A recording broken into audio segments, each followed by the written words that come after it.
தமிழகத்தில் இன்று முதல் 14ஆம் தேதி வரை மிதமான மழைக்கு வாய்ப்பு. சென்னையில் ஒரு சில இடங்களில் இன்றும் நாளையும் லேசான மழைக்கு வாய்ப்பு இருப்பதாக வானிலை ஆய்வு மையம் தகவல்.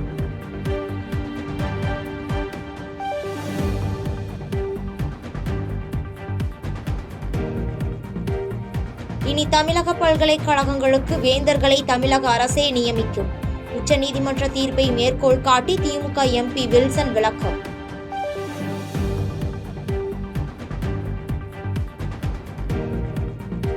அமலாக்கத்துறைக்கு எதிரான வழக்கு பொது நலத்துக்காக தொடரப்பட்டதா அல்லது சில டாஸ்மாக் அதிகாரிகளை காப்பாற்றவா என உயர்நீதிமன்றம் கேள்வி. குறைந்தபட்சம் நீதிமன்றத்திற்காவது தமிழ்நாடு அரசு நேர்மையாக இருக்க வேண்டும் என நீதிபதிகள் காட்டம்.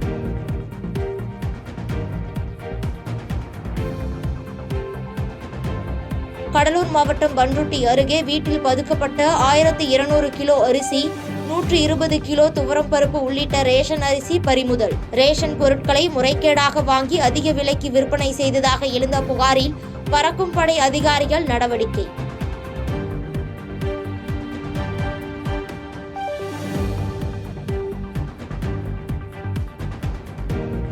சென்னை காசிமேட்டில் ஜிம் ட்ரெய்னர் பரிந்துரைத்த ஸ்டீராய்டு ஊசி செலுத்தியதால் ராம்கி என்பவர் உயிரிழந்ததாக தகவல்.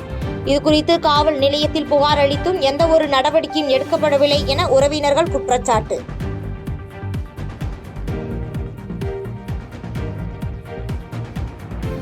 பாதகம் செய்பவரை கண்டால் நாம் பயம் கொள்ளலாகாது பாப்பா. மோதி மிதித்துவிடு பாப்பா, அவர் முகத்தில் உமிழ்ந்துவிடு பாப்பா. அண்மை செய்திகளை உடனுக்குடன் தெரிந்து கொள்ள இணைந்திருங்கள் எம் நாடு தொலைக்காட்சியுடன்.